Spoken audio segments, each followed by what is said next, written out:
জয় বাবা, জয় আপন আপন গুরু গোবিন্দ। যুগে যুগে আসেন যুগ অবতার, কত লীলা করেন পাতিয়া সংসার। যুগে যুগে যুগ সন্দেশ্বরে অবতাররা আসে, মানুষের দেহে ভগবান অবতারিত হন।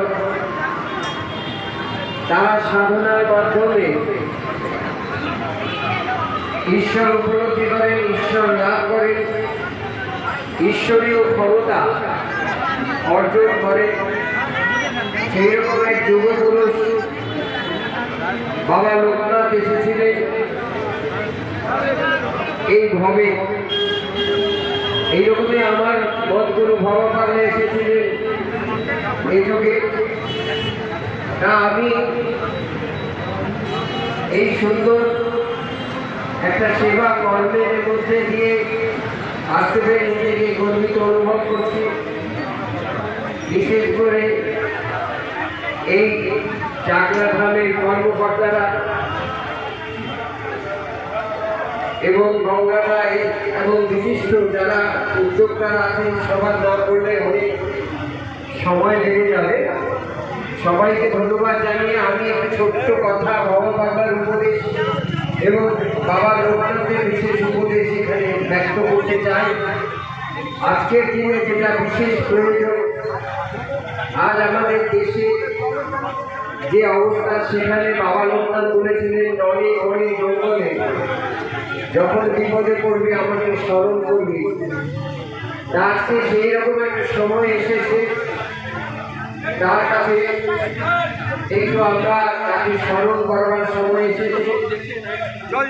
আজকে আমাদের মায়েরা বোনেরা তারা যে অবস্থায় আছে, বাংলাদেশে আমাদের সনাতনী হিন্দুরা একটা বিপর্যস্ত হয়েছিল। তবে একটু ভালো কথা, আমাদের ভগবানের ওখানে পীঠস্থান জগন্নাথ এখন খবর পাচ্ছি সেখানে যদিও প্রথম দিকে একটা ধাক্কা এসেছিল সনাতনী হিন্দুদের উপরে, এখন সেখানে অনেক মুসলমানরাও এগিয়ে আসছে হিন্দুদের রক্ষা করার জন্য। এটা একটা বড় কথা, এটা একটা আনন্দের সংবাদ। আরো ভালো দিন আসুক।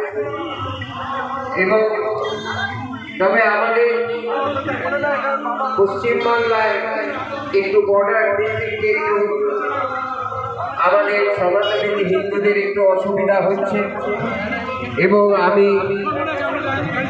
কামনা করব, আমি ইচ্ছা করব, আমি আবেদন করব আমাদের রাজ্য সরকার এই ব্যাপারে একটু এগিয়ে আসতে, যাতে এইরকম হিন্দু সনাতনীদের প্রতি বিরূপ মন্তব্য না করা যায়। আর এখানে মায়েরা বোনেরা যেরকম আছে তারা যেন বিচার পায় এইটুকু। এবং বাবা লোকনাথ একটা কথা বলতেন, যারা আমাকে ধরে আছে, যারা ঈশ্বরকে ধরে থাকে, যারা ভগবানের আরাধনা করে, তাদের মধ্যে গীতার যে ভাবটা চলে আসে এবং আজকে গীতার ভাবে খুব প্রয়োজন।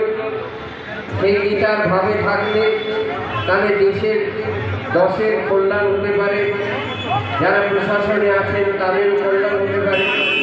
আমি সকলের উদ্দেশ্যে একটা কথা বলছি। আমার গুরুদেব একটা কথা বললেন, সেই উপমা দিয়ে আমি বাবা লোকনাথের তার কথাটাকে ব্যাখ্যা করব। আমার গুরুদেব বলতেন, সংসারের সুখে শান্তিতে থাকতে গেলে, ঈশ্বরকে উপলব্ধি করতে গেলে একটা কথা মনে রাখবে। একটা কলেজের ছাত্র তাকে যখন জিজ্ঞাসা করেছিল কী করে সাধনা করবো, কী করে সুখ শান্তিতে থাকা যায়, তখন তিনি একটা কথা বলেছিলেন হাস্য করে, কৌতুক করে, ধরো মারো কাটো খাও, ধরো ভগবানকে ধরো, অর্থাৎ ঈশ্বরকে ধরো। অর্থাৎ বাবা লোকনাথ বলছেন, রণে রণে জঙ্গলে বিপদে পড়লে আমাকে স্মরণ করি। এইভাবে ঈশ্বরকে জগতাকে যুগ পুরুষে যদি ঢুকতে পারে, তাদের আরাধনা করে, তাদের আদর্শে যদি আমরা চলি, তাহলে ধরা হল মানুষ কি মারবে, আনন্দ মারবে, পশুত্ব মারবে। গীতার যেতে এই ত্যাগের আদর্শ অর্থাৎ আমার ভাবটা এতে ত্যাগ করতে হবে।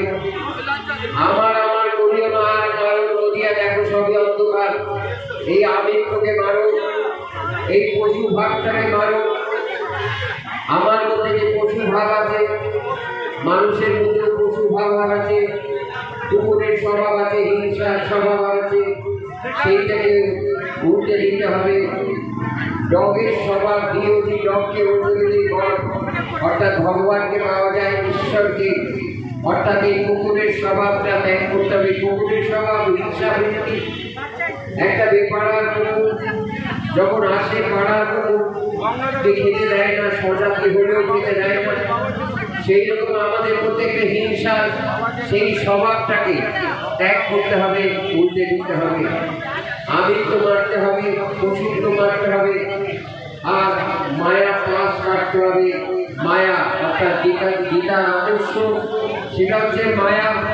সেই মায়াকে ত্যাগ করতে হবে। আমার করিও না আর নয়ন নদিয়া দেখো সবই অন্ধকার।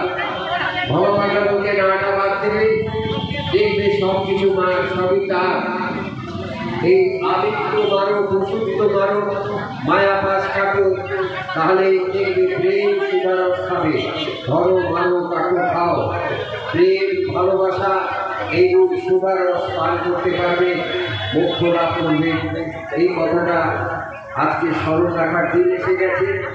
সবশেষে আমি বাবা লোকনাথের কাছে, সবল আপন গুরুদেব অবদানদের কাছ থেকে বাবা বাংলার কাছে প্রার্থনা করব, আজকে যেমন আমাদের দেশে যেন সুদী ফিরে আসুক, এই প্রার্থনা করে সনাতনী হিন্দুদের প্রতি এবং বর্তমান সমাজে মায়েদের উপর যে অত্যাচার হচ্ছে, সেই তাদের সবার সুগতি হোক এবং উচিত মতো যারা অন্যায় করছে তারা সাজা পাক, এই প্রার্থনা করে আজকে এই সুন্দর একটি ভোগ বিতরণ, প্রসাদ বিতরণের একটা অনুষ্ঠান এখানে আয়োজিত হয়েছে।